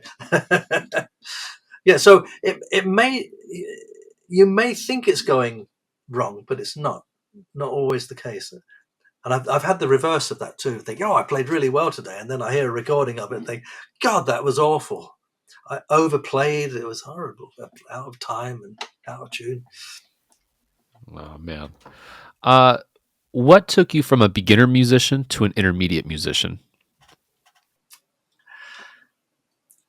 Just playing a lot and listening a lot and being around people that played better than me and knew more than I did. Because you've got to, that's another thing, you've got to play with people that are better than you. And I have quite a lot of students that only play solo guitar, and they've just got into it playing solo. And I always say to them, get together with other players. You've got to play in a band. Even if you want to play solo, you've got to have that discipline of playing in a band, playing in time, playing the form, playing the sequence. You can't drop bars, you can't slow down, you can't speed up. You got to stay with it. And you'll get a lot of strength in your playing, and those other players will inspire you. And seek out players that are better than you. They don't have to be much better than you, but just that little bit more that will just push you a bit. And then what took you from an intermediate musician to an advanced musician? That is a deep one, actually, because I actually did an interview with a guy who's a neuroscientist guy, and he was working out this exact thing of what is it that makes somebody a good musician and somebody that just is that little bit above that. And he was interviewing a number of musicians that have just taken it, whatever they did, different instruments, taking it just a little bit further. And one of the things he asked me, what are you thinking when you play and all this kind of thing, had set questions. It was the same questions for everybody. And it was very difficult. When I said, I'm not really thinking anything, but these questions kind of got out of me what it was. And it's what I was saying earlier about internalizing the music. And what I discovered, which I knew, but I hadn't really analyzed it, is that when I'm playing, I'm really playing this, what he called a mind instrument. Now, the best way to describe it, a singer, when singers go for a higher note, you speak to singers, they very often visualize like a ladder where that note is. They go from this note to that one, they visualize it. And we can do that with a musical instrument. So in my mind, when I'm playing, I'm not thinking so much about playing the guitar. I'm visualizing that instrument in my mind, which is not actually a guitar. This gets a bit esoteric about it, but I'm kind of playing that instrument. And this is what he came up with the book that he'd written, and I can't remember the name of the book. I was able to internalize and visualize the music and not expect everything to come from the instrument. It's then transferred to the instrument and then comes out to the listener. I love that very scientific approach to that question. I'll hit you up later for the name of that book, and we'll put it in the show notes as well. All right. So I do have one last rapid fire question. Then I have one bonus question I do want to ask you because I am curious about it. And it does involve music. So last question is, what do people get wrong about being a musician? About being a musician? I think a lot of people who are not musicians look at the musician's life and just think, and I've had this all my life. I used to get it a lot when I was a kid. They say, well, it's okay for you. It comes naturally to you. And I had a natural kind of tendency, that's not quite the right word, towards music. Affiliate, some people are very good at doing math or sports or whatever. They just have that kind of affinity with that. I kind of understood music, and music for me, going back to that question before of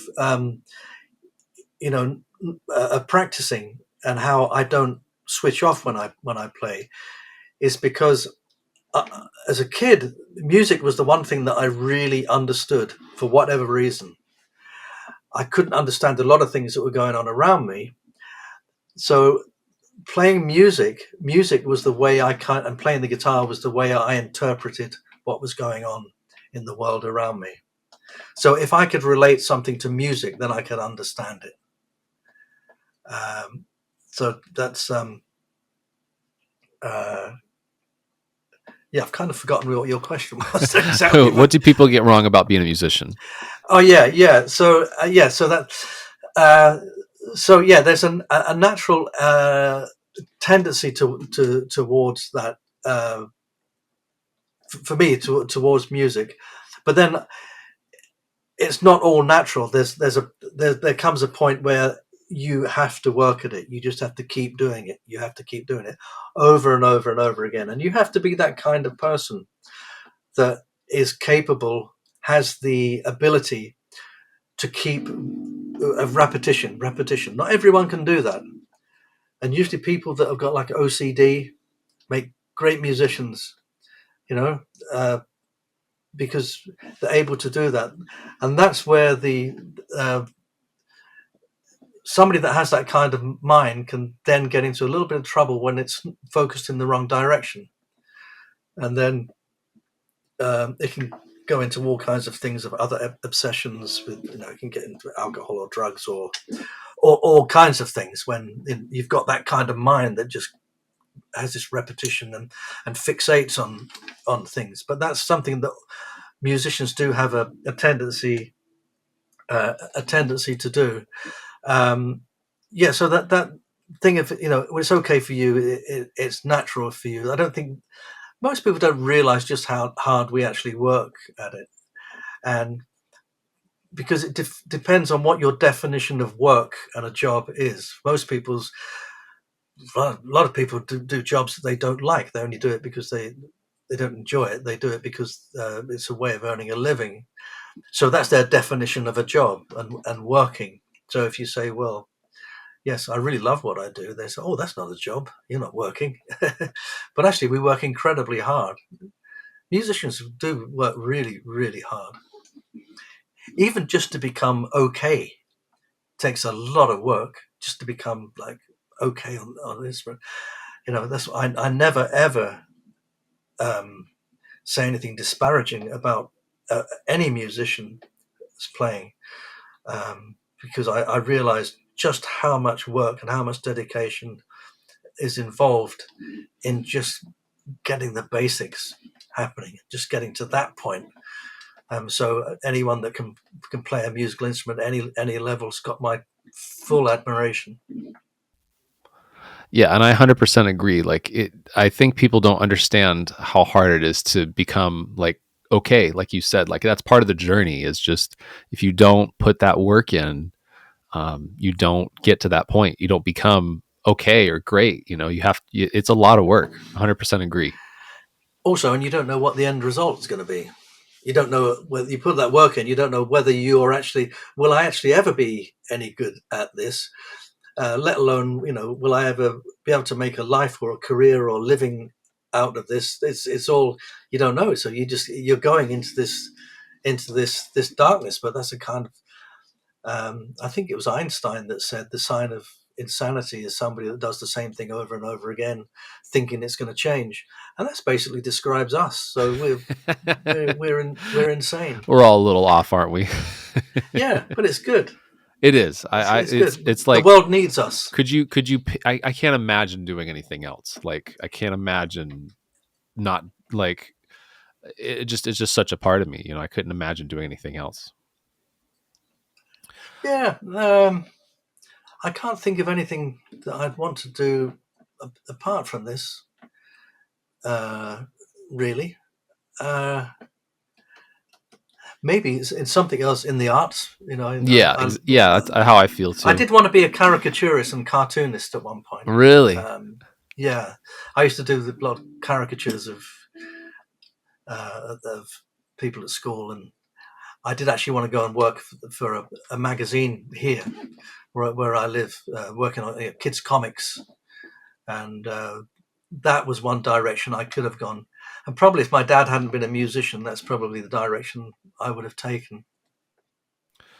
Well, so I do have one bonus question I want to ask, just because I don't get a chance to ask people about this, and you do have this distinguishment. Um, how did you become a member of the Order of the British Empire as a musician? Like, how did Ah, that? I don't think I've heard you actually talk about this. Like, how did this happen? How does it work? Do you get any okay. perks? Well, they get any perks? No, not really.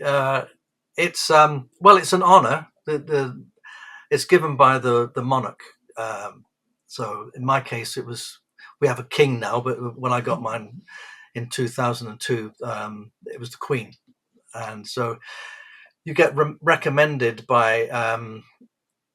It can be any. I don't even know who recommended me. It would have been a group of people, and then it goes to the Prime Minister, and then the Prime Minister writes to you and says, I'm going to recommend to the Queen that you receive this honour for your services to music, for the country, and would you like it? I said, yeah, why not? Quite like have a medal. Did you have any idea that was happening before you got the letter? Like, was there like, No, I had no idea, no it idea just at shows all. up like a No. letter? Is it like an envelope or Yeah, I got a something? letter from 10 Downing Street from the Prime Minister. And I thought somebody was joking with me, and I was going to throw it away. And actually, I thought it was some kind of tax demand or something. I was going to give it to my wife to you open that. Yeah, and then they said, right, turn up at Buckingham Palace on this day in your best finery, and you can go there and meet the Queen and give a medal. And some people get the higher ones.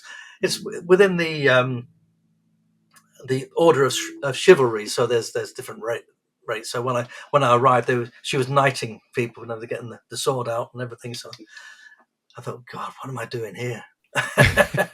And you have no idea how, like, who nominated you, or just like it just No, it can be happened? it can be anything. I mean, usually you've done things for the community. I did start a guitar festival in my local village at one point, and I think that would have, yeah, it's not just what you do, but if you've done things that have benefited the community, and in some way, some of the people get them for charity work and things as well. So mine is the member of the Order of the British British Empire. It's a very archaic thing because we don't have an empire, thank goodness, anymore. Then there's officer, commander, and then there's knight. So I'm waiting for the upgrade, but That's so cool. That's so crazy. Like, it just the way that happens, and all of a sudden you have those initials at the end of your name for the rest of the life. yeah, it's nice. The other thing I did get another thing that it did have benefits. I was given the freedom of the City of London, What and what does that mean? which is really old. What does that mean, though? Well, there's something called the Worshipful Company of Musicians that goes back to 1500, because it was formed. It was like the minstrels, that played for the kings and queens and everything. And it was like a union, basically. And so the company of musicians goes back to 1500, and I was made a part of that, and you get the freedom of the City of London. So I do have perks with that. I am allowed to walk sheep across London Bridge.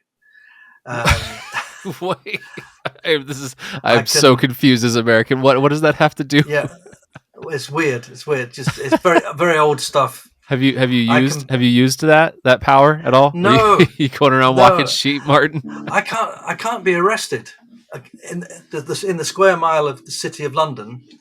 They're not. Then the police cannot arrest a freeman of the city. They have to escort me to the boundary and then hand me over to whoever. Is it like a badge? Like, do you get like a like like the police or something? Like, Oh, do you show? I've got another medal, uh, and there's a black parchment thing that I have Yeah, but do they like when as if well. they were to arrest you? Like, you'd be like, hey, hold on, guys. Like, I don't think it counts for anything anymore. okay, These are really old things, and there's yeah, all kinds of stuff there. Um, yeah, if um, I could demand to be hanged with a silkened noose. That's another old one. So, because you wouldn't want a bit of rough yeah. rope around your neck, would you? No, no, of course Uh, not. Not your there's last things like seconds. that. Yeah, Go out with some yeah. dignity at least. There's things like that. That go back like 500-600 years. Have you Uh, gotten in on these secret jam sessions in London? Have you had it with all your other MBE friends? Jam sessions. Are there any other? Is those ones for the musicians group you were talking about in London? Have there been any jams? Oh no, we don't have jam session. No. It's all very. We have to put bow tie on and go to the guild hall, and yeah, it's all very formal. Yeah. Yes, it's quite different. Yeah, but it's basically now it's a charity. So what? Joking apart, what we do is the money that we raise goes to the Guildhall of Music, the Guildhall School of Music, for young musicians starting out on their careers. So it goes to a very, very good cause, and for musicians that are on hard times. So it's these old archaic things are just a little bit of fun. Just nobody's bothered to change them, so they're quite funny. Yeah, it's a blast, and that's awesome that it does have a good cause. Yeah, so it's amazing. Yeah, it's amazing what they do. Well, Martin, I want to thank you so much for coming on this podcast. I am been blown away by your knowledge and your depth and your experience and all the different things that you've done with your incredible career. I think you have such a unique, tactile way of expressing what a lot of musicians feel, but they maybe don't know how to say exactly. And I think you give a very clear path of how musicians, I should say, can grow and can play. And I just want to thank you for coming on the podcast. And I wanted to give you a chance Well, to, oh, go ahead. thank you for asking me. I do tend to ramble a little bit, so I hope everyone stuck with me. Didn't maybe fell asleep. If you did fall asleep, I hope you've woken up now. And thank you very much for. It's been a real pleasure to just sit here and chat with you guys. And what's great is podcasts are wonderful for ramblers like you and me. Like they are, it's the perfect. But yeah, anyway, Martin, I wanted to give you the floor. Feel free to promote anything you got coming up, if it's tours, educational books, whatever. All right. Okay. Well, I've got a number of things. Well, first of all, you can go to my website, martintaylor.com.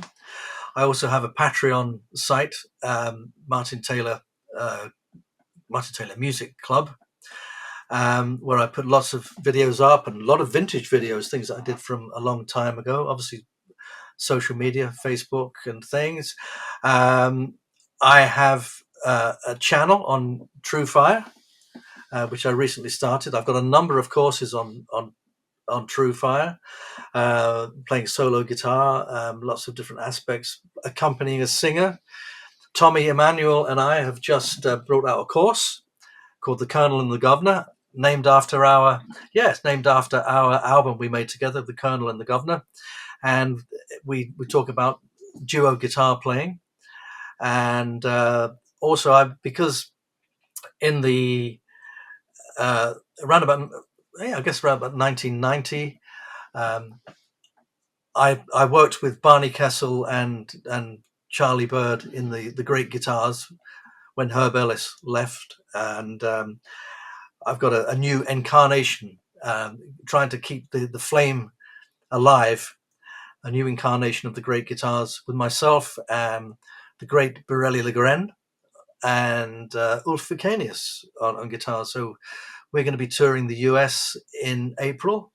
We've just been doing some dates around Europe. I'm sure there's other things. I can't think what they are at the moment, but and I've got books out on fundamental changes.